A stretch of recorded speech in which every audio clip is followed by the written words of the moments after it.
Good morning, and thank you for joining us. I'm Brian McCarthy from the National Football League. In a little more than 72 hours, we will kick off Super Bowl 55 and the culmination of an unprecedented season. We have a great matchup between the NFL's two best teams, a diverse lineup of entertainers, and a number of special moments planned that you've heard about some and some you won't hear about until you see it, that will make this not only a memorable Super Bowl, but one of the most meaningful days in sports and entertainment history. Fans will be able to see a lot of this action beginning throughout the day on CBS. We'll have a special pregame show featuring Miley Cyrus, who will be in front of 7,500 vaccinated healthcare workers that we have brought in to watch the game. Her will perform America the Beautiful, and then we'll have the national anthem sung by Eric Church and Jasmine Sullivan.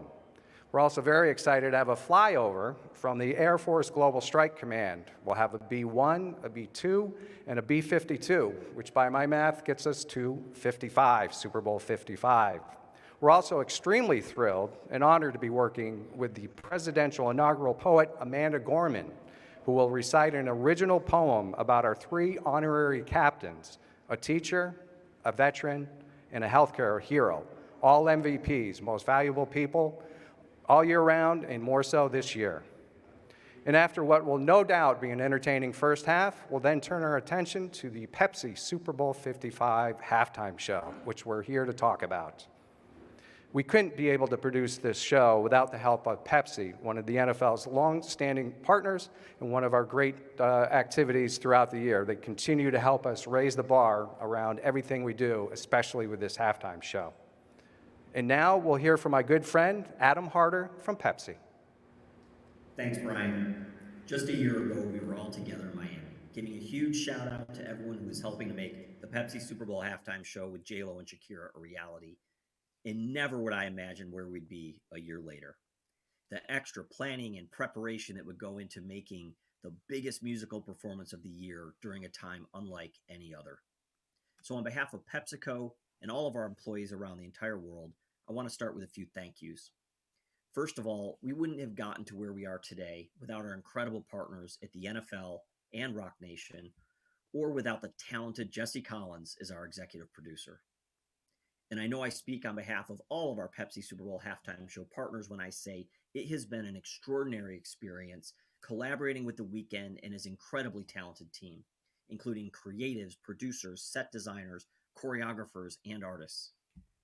The world is in for a transformative experience this Sunday when The Weeknd finally sets foot onto the world's biggest stage and makes it his own. His visual artistry and genre-bending musical talent is truly inspiring, and Sunday will be unlike anything we've seen during a halftime show before. And as you know, we've seen a lot of things from this stage over the years. This year is also a big year for Pepsi. It's the 10th year of the Pepsi Super Bowl halftime show, and so we wanted to give fans more of the show than ever before. So over the last few weeks, we've been putting all of our muscle behind the Pepsi halftime show, expanding those 12 minutes of show-stopping entertainment into a multi-platform marketing campaign. We kicked off our campaign ahead of the NFL Super Wildcard Weekend and continued through playoffs with a national TV spot featuring The Weeknd in his wildly contagious hit, Blinding Lights, to hype up fans for the most entertaining 12 minutes on television. And if you're anything like me, you probably still have Blinding Lights playing in your head because this song is the most successful single in history, setting the record for a number of weeks on the Billboard magazine Top 5 ranking with an incredible 43 weeks. Now, just earlier this week, we dropped our second TV spot featuring The Weeknd titled The Walk, which will air during the Super Bowl pregame show on Sunday. And this is a tribute spot, celebrating The Weeknd's meteoric rise over the last decade and featuring a voiceover from his lifelong friend and creative director, Lamar Taylor. Please take a look. Our stories are a lifetime in the making. We give to the world, and the world gives back. What we create changes us. Every performance, a new chapter. Every stage, a new beginning.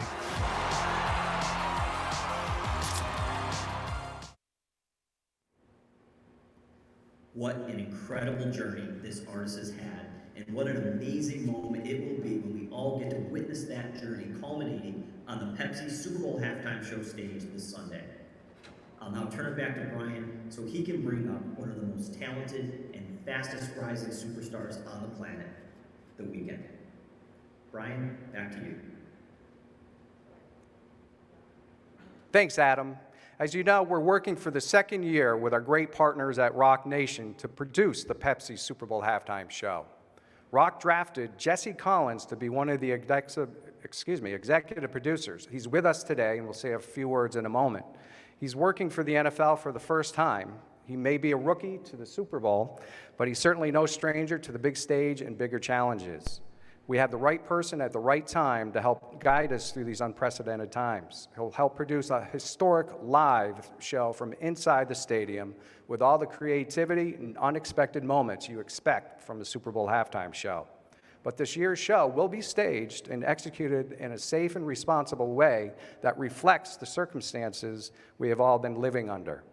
We can't wait to see how he's going to translate The Weeknd's incredible talent and vision into a cinematic experience for hundreds of millions of people around the world. No pressure. No pressure. Now, we don't want him to give away too many details, but here's Jesse to provide an overview about the show. Jesse? Thank you. I am simply honored to join the executive producers, Rock Nation, and the NFL for this year's Pepsi Super Bowl halftime show. It's been great to work with the team and The Weeknd throughout this process for these number of months. Without getting into too many specific details, the show will be like any other, just as this entire year hasn't been like another. Due to a number of COVID-related considerations, we will be using different parts of the stadium.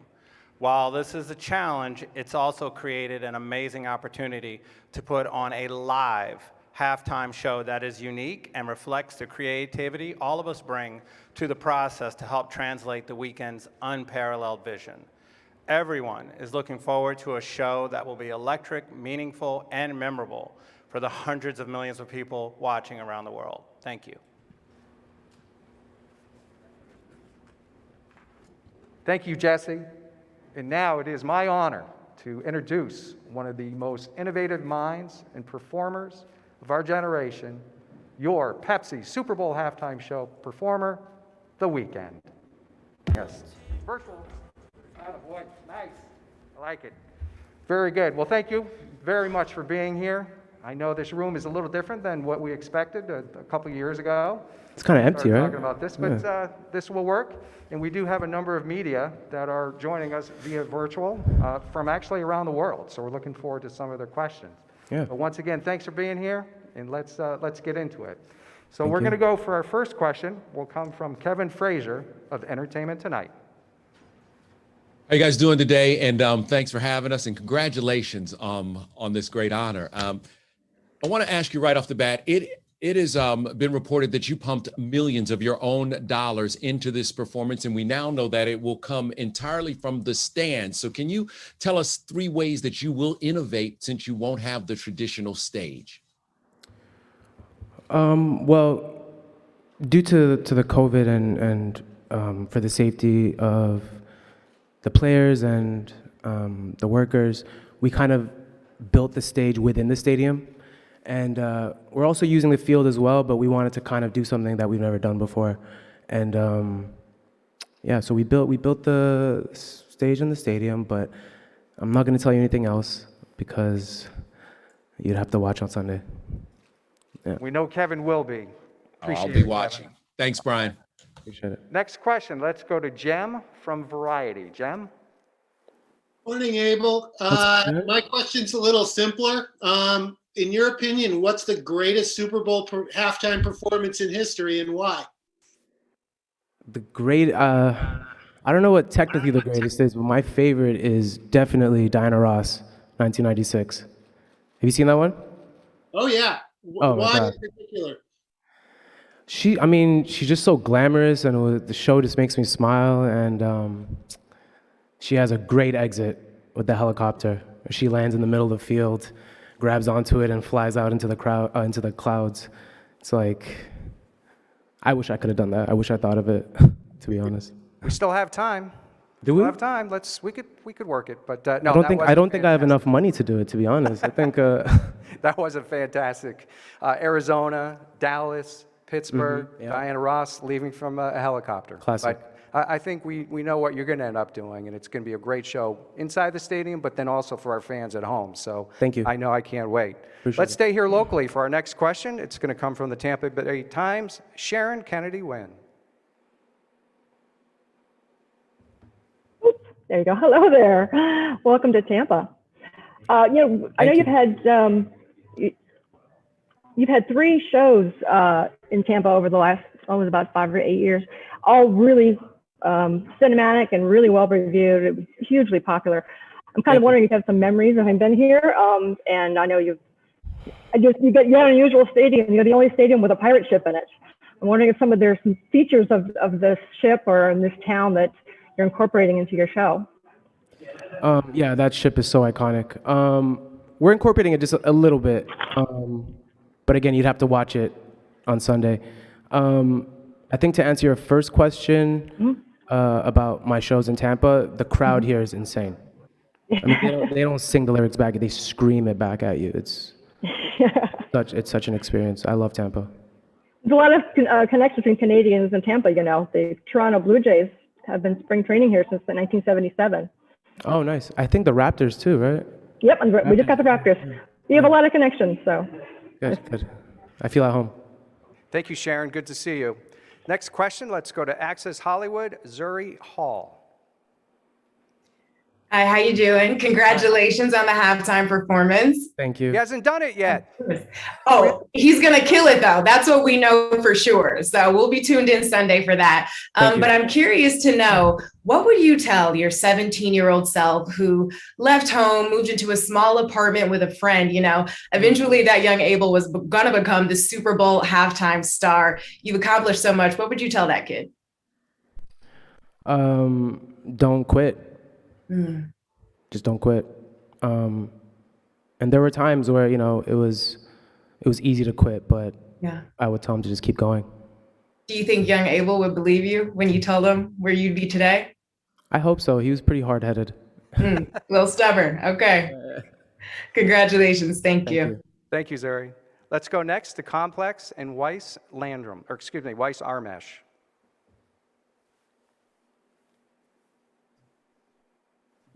How you doing? Thank you so much for taking the time. Of course. Yeah, we wanted to ask, since you booked the gig, has there been any previous halftime shows that you've watched or that you either look up to or stand out to you? Again, Diana Ross is my favorite performance, so I watched hers over and over again. It's mainly her, yeah. I mean, I loved Prince's, obviously. Michael Jackson, Beyonce. I mean, they're all amazing, but Diana Ross is definitely my favorite performance. Okay, let's go next to AP and Jonathan Landrum. Weeknd, Arbel, how's it going, sir? What's up? Pleasure. Want to ask you about your performance. I know that, in your most recent music videos and performances, I know they were a little graphic. I know they had a little bit of blood, some violence, and even beheadings. Do you feel the need to tone down your Super Bowl performance a tad because this is somewhat a family event? Yeah, for sure. I mean, I definitely want to be respectful to the viewers at home. I will still incorporate some of the storyline. It's a very cohesive story I've been telling throughout this era and throughout this year. So the story will continue, but definitely will keep it PG for the families. Definitely. Thank you, Jonathan. I'll try my best. Thank you. Appreciate it. All right, it's time to go up north. Let's go to eTalk Canada with Tyrone Edwards. My brother. What's up? What up, bro? How you been? Hey, listen, man. I'm super happy right now. From Scarborough to the Super Bowl. Feel me? Love. Now you've been doing some powerful messaging with the bandages and everything that you've been working on in that sense. Will you be using this stage to continue that message, or will you also be addressing some other messages as we're seeing the the uprising in the Black community as well? Again, you're gonna have to see on Sunday, but you know, I don't like to spoon feed the audience. Hopefully, they can pick up some of their own theories and conclusions of what the show is saying and the story I'm telling and the performance. For sure. Yeah. All right, we have My time brother. for two more questions here the weekend. We have extra Rachel Lindsay. Hello, congratulations. Thank you. I know you've answered a bunch of questions about your halftime performance and you're only giving us just a little bit, but I wanted to talk about what you've been doing in the community and why it was so important for you to show your appreciation in Tampa. You donated meals to frontline workers. You've been honoring Black-owned restaurants. Can you talk a little bit about why that was important for you to do that? I mean, I see that people are struggling, and I just want to help. I've been in that position myself, and I know what it feels like. You know, I never really had money growing up, so giving away isn't hard for me. It's very easy. It means nothing.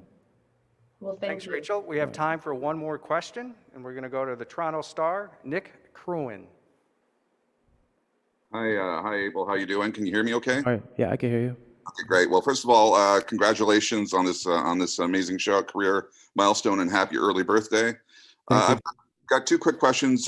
First of all, how does it feel to be the first Canadian to headline solo at the halftime show? Shania and Dan Aykroyd did it beforehand, but they always shared the stage. Oh, I didn't know that. I had no idea.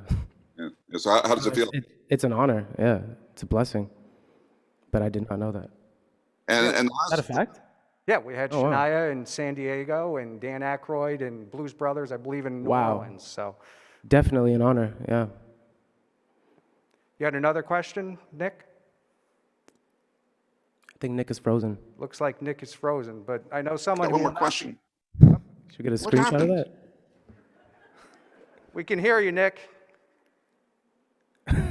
Well, it looks like he is indeed frozen, but we know you will not be frozen on Sunday when we get to the Pepsi Super Bowl 50. It is cold, though, in Tampa. I did not expect that. It is a little cold. I think on freezing. game day, we're just like the rest of the year, we're going to have a lot of fun. Yep. We're going to play through the weather. It's football, so we play in any type of weather. But we do want to thank you on behalf of the National Football League and Pepsi for all the work you've done. Thank you. We saw you drive up to the press conference in your car, just like in your commercial. That was a neat touch, so we do appreciate that. Thank you. I don't think you'll be driving like that on Super Bowl Sunday. No. I would hope we're going to have someone drive you. For sure. But we are looking forward to seeing you, and we want to say thank you very much. Thank you very much to our media around the world for joining us, and we will see you on Super Bowl Sunday. Thank you.